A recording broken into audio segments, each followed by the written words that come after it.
You're listening to the N2K Space Network.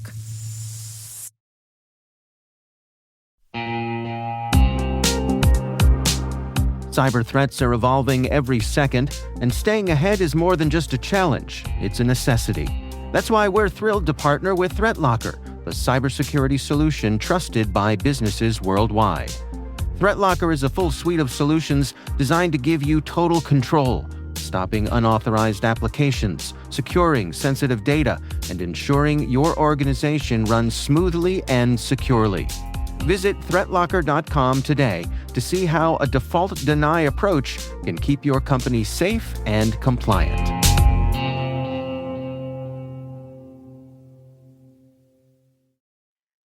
Yes, it's cliche, but it's also true. We're always talking about the fact that space is hard, but the process to launch and re-enter a spacecraft is extraordinarily complicated. Add to that, if you are based in one country, want to launch in another, and then re-enter in a third territory, well, where on Earth, quite literally, do you even start with that process?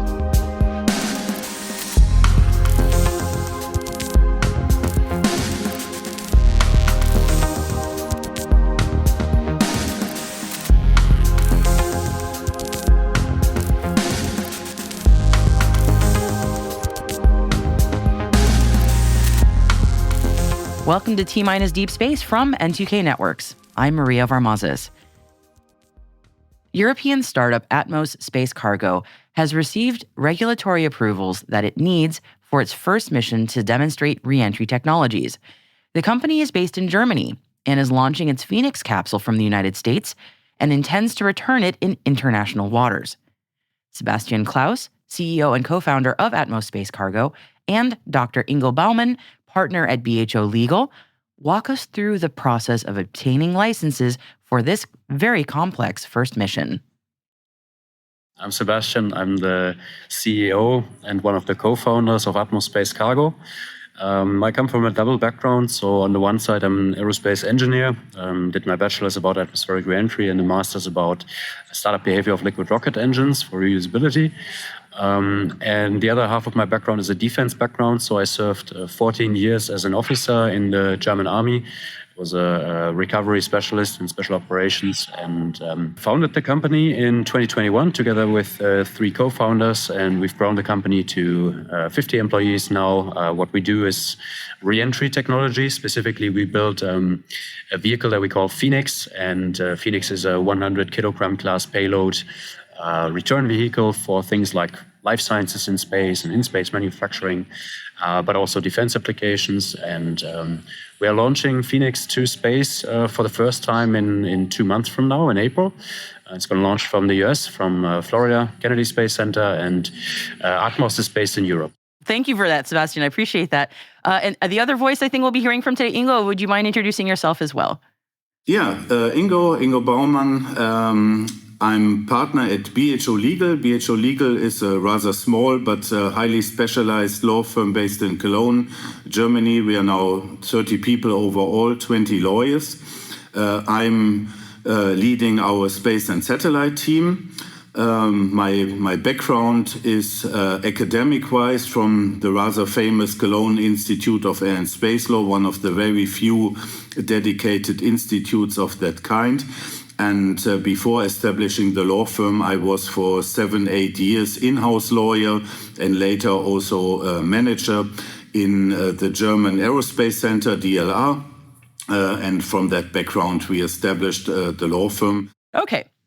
So, Sebastian, it's been really fascinating hearing about what you all are building. And I think one of the things that's also very fascinating to me about what you're making is also sort of the process that you all are going through as a European company that is going to be doing such a complex mission within the United States. I have to imagine that has been a very interesting process to navigate.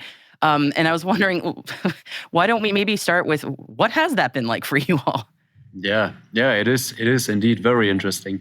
So the thing is that in my old job in the military, I was already responsible to organize things like for example, skydiving trainings, right? Like where you have like very complex operations with several aircraft and helicopters, and you need to get permissions to do those jumps. And so there's always an operational aspect and a legal aspect involved in it. And so I used that experience to conduct our first drop tests. So we did helicopter drop tests, for example, where you also need to get permissions from air traffic controllers, from the owner of the properties where you're dropping things, and then from environmental protection agencies and so on. So I think in our first drop test, there were like 15 entities involved. So there was a good training, let's say, for what we need to do now, because now it's obviously on a much larger and more publicly visible scale. And so for this first launch that we are now conducting with Phoenix, I think there's like 4 aspects that we needed to get right. So I think the most important one we have just made public. We needed to do what's called an FAA payload determination, where the FAA is pretty much analyzing our capsule and the payloads that it's carrying, and it's pretty much saying that this capsule is safe to be launched on a US launcher from US soil. So that's aspect number 1. Aspect number 2 is Atmos is a German company, so it's registered in Germany, and so the satellite is also treated as a German satellite, and Ingo can explain that in more detail, how that really happens. So in Germany, we do not have a space law in that sense.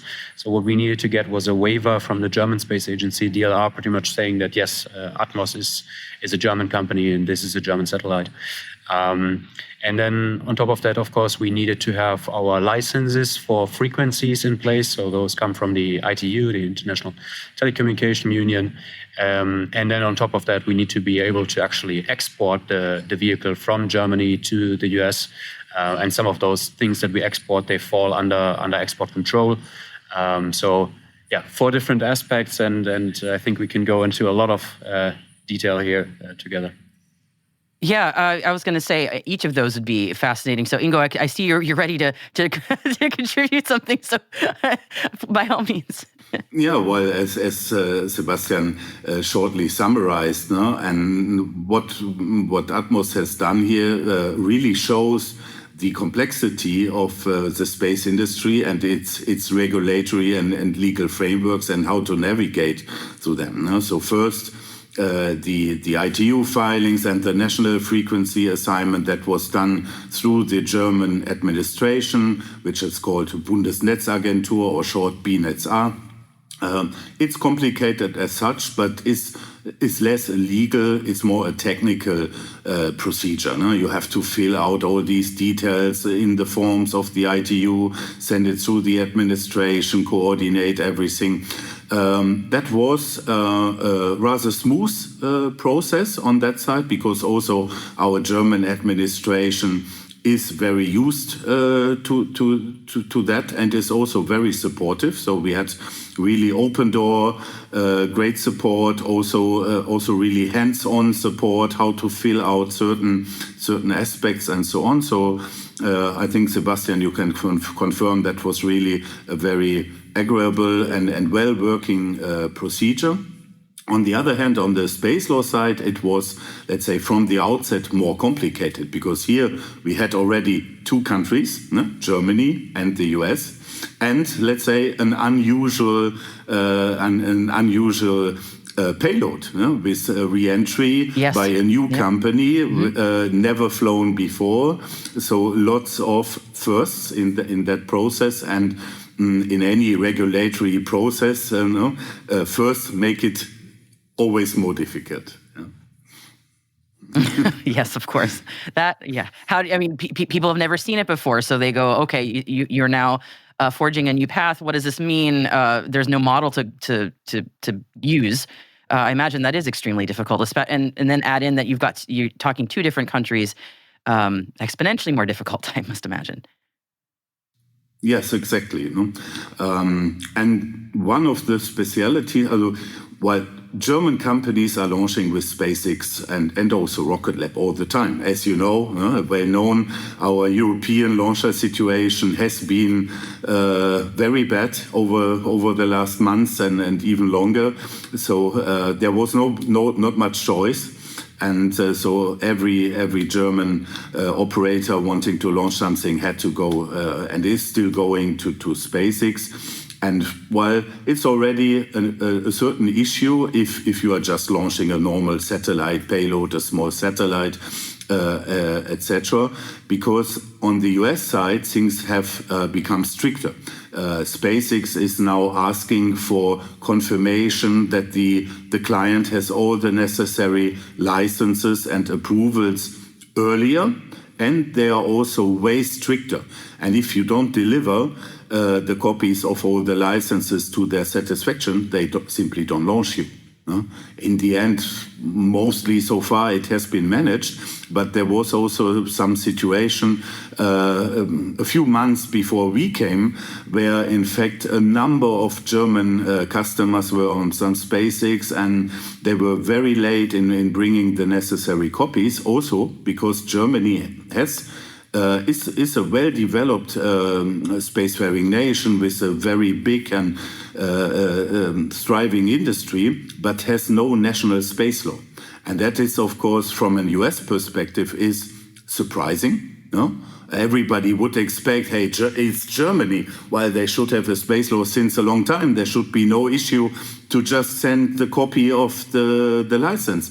But as we don't have a law, there is also no obligation to get a license, and therefore there is also no procedure to get a license. And the solution to that is, but this is, let's say, it's an interim solution, and it's also, let's say, making the German authorities a bit nervous, is to issue, upon request, a kind of rather simple and short letter saying that, yes, Germany is a party to the UN space treaties, is taking care to fulfill its international law obligations, but has currently no space law, and therefore there is no obligations for license. And so it's a kind of short confirmation letter, which you get, but because the number of German companies asking for that letter, and also, again, new companies, new technologies, and also larger projects is increasing constantly, our DLR agency is a bit nervous to issue all these letters because in the end, without a legal basis, they cannot really control these activities for the moment. No? And while we are working on a space law since a long time, and also the current government has made quite big steps forward, just ahead of a real draft. But now, as many of the audience may also know, our government failed and there will be a real new elections, and therefore this process of creating the space law was halted for another time, in fact.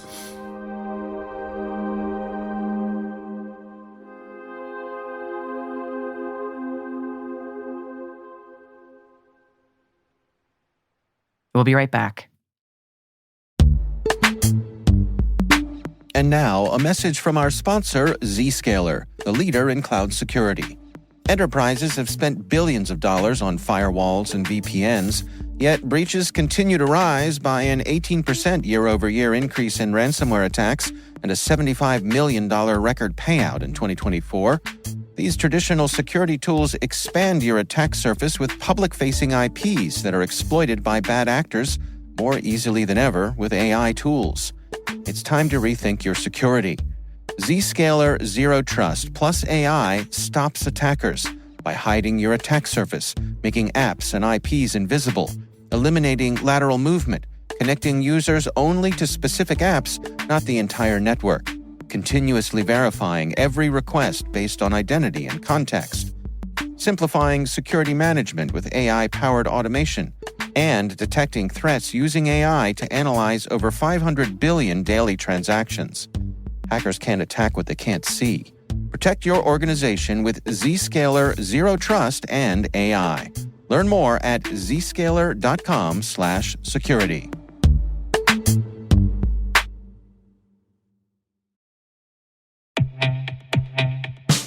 Your business needs AI solutions that are not only ambitious, but also practical and adaptable. That's where Domo's AI and data products platform comes in. With Domo, you can channel AI and data into innovative uses that deliver measurable impact. Secure AI agents connect, prepare, and automate your data workflows, helping you gain insights, receive alerts, and act with ease through guided apps tailored to your role. Data is hard. Domo is easy. Learn more at ai.domo.com. That's ai.domo.com.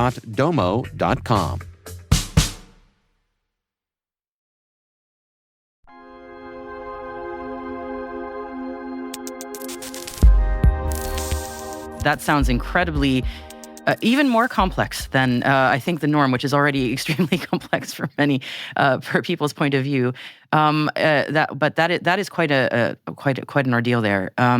Sebastian, I'm wondering if when you speak with your peers who are creating spacecraft within Germany, if what your advice has often been to them, given that you've been going through this incredibly complex process, what have you been advising your peers?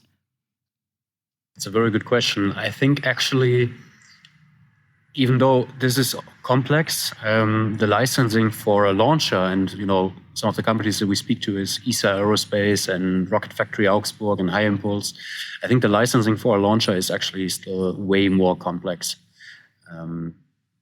because of the much higher risks involved, obviously, right? Like when you're talking about rocket stages that are fueled with like several tons of fuel and you launch that close to population, it's a completely different level of risk than we have here. So I would rather say that we are rather taking advice from them than us advising them. So sure, just to be a bit humble there. I appreciate that. I guess then I'll flip the question around. What advice did you get that maybe made this process more easy for you? I mean, one thing is for sure, you need to take this very seriously, right? So you have to start this process very early on, and you have to get yourself some professionals to work with you, right? Like, I mean, Ingo is the best example here, but we also got ourselves some support in the US. So you need to have people that have walked this path before and that know the right people also. And take your time.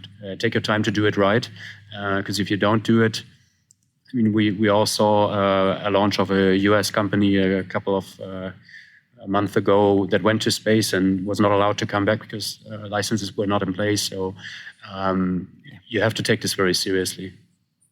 Yeah, absolutely.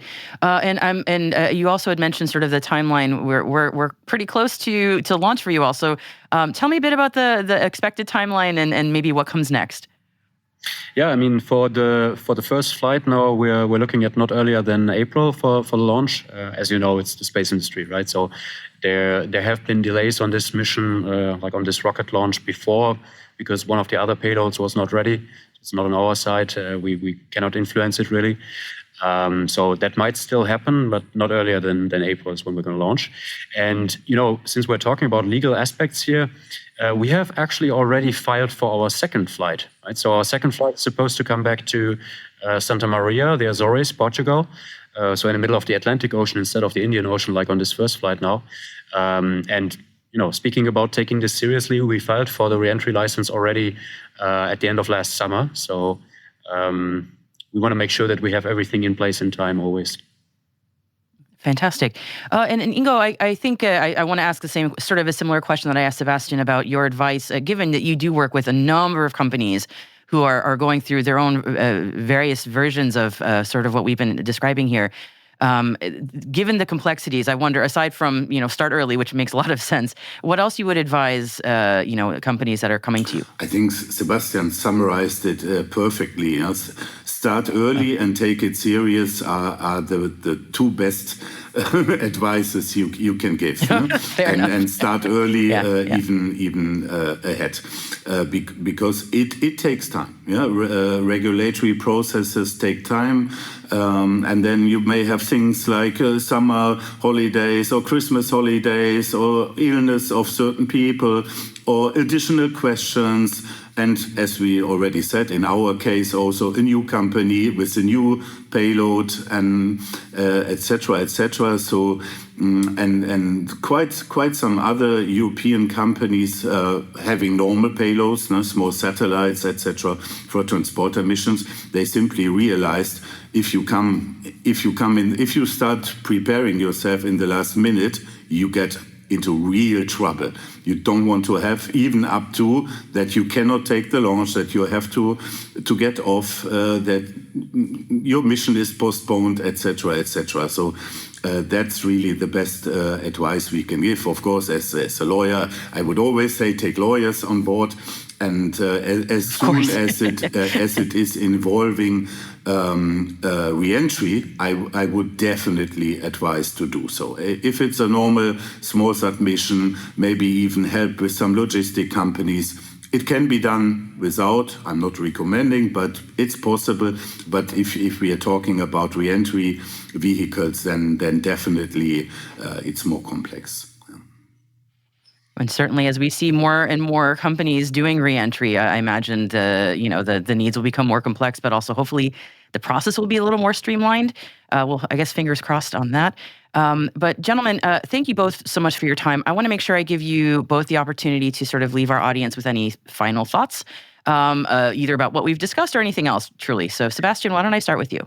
Yeah, sure. So one advice that I can also give to everybody else that wants to go for something like this is keep it simple, right? So in our specific case for reentry, we chose to go to a reentry location over the Indian Ocean, like in the middle of nowhere, where there's no islands, very little air traffic, very little shipping traffic. So that simplifies the whole regulatory situation a lot in comparison to actually landing such a vehicle, let's say in the continental US, right? So that's one thing. And then the final remark would be it never stops, right? Like this is only the first step for us right now. We're already looking at future challenges, like, for example, making sure that for biomedical research in space, we have all the regulatory aspects in place, like, making sure that the vehicle is certified as a sterile environment for these special payloads. So it never stops, and you got to work with the right people for this. Absolutely. Ingo, to you as well. Well, no, one thing which is really surprising is you may imagine that the authorities in Germany, in France, in UK, in the US, they are also in at least regular exchange, that they know whom to call, that they know how to exchange, etc., so that processes can be simplified. It's a bit surprising to see that this is absolutely not the case. They may meet also in our conferences from time to time, but a real exchange and collaboration between the main regulatory authorities is not really there. And that's a bit surprising. No? You would expect that, and that can make things also more complicated. And as we all know, the international space law is not really evolving. We have the old treaties, of course, step by step, but it takes a very, very long time. And okay, here in the case of Atmos, we were talking about a reentry vehicle, but another topic where these collaboration on international level between the authorities is or will be becoming super relevant is on-orbit servicing, or ISAM, OSAM, however, which abbreviation you use, because here you have the servicer object and the serviced, the target object, and they may come from two different countries. And then you have really the need for this interaction. And okay, that's still at the starting point. We have some demo missions, technology is emerging, but the real market is not yet there, and that will be a real problem. So we all have to work on that and gain experience as fast as possible, because otherwise all the market expectations which are surrounding these in-orbit servicing, etc., they will not happen as predicted.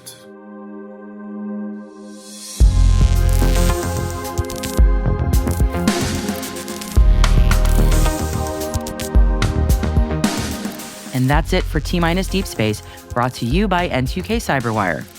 We'd love to know what you think of this podcast. You can email us at space@n2k.com or submit the survey in the show notes. Your feedback ensures that we deliver the information that keeps you a step ahead in the rapidly changing space industry. N2K senior producer is Alice Carruth. Our producer is Liz Stokes. We're mixed by Elliot Peltzman and Trey Hester, with original music by Elliot Peltzman. Our executive producer is Jennifer Iben. Peter Kilpie is our publisher, and I am your host, Maria Varmazis. Thanks for listening. We'll see you next time.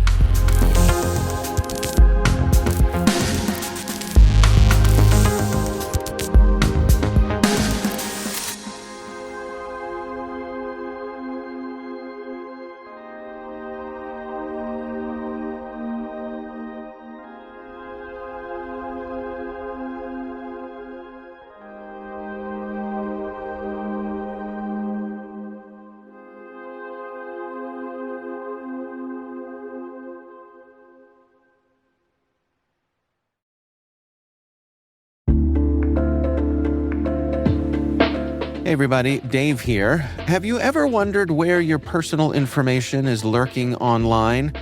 Like many of you, I was concerned about my data being sold by data brokers. So I decided to try Delete Me. I have to say, Delete Me is a game changer. Within days of signing up, they started removing my personal information from hundreds of data brokers. I finally have peace of mind knowing my data privacy is protected. Delete Me's team does all the work for you with detailed reports, so you know exactly what's been done.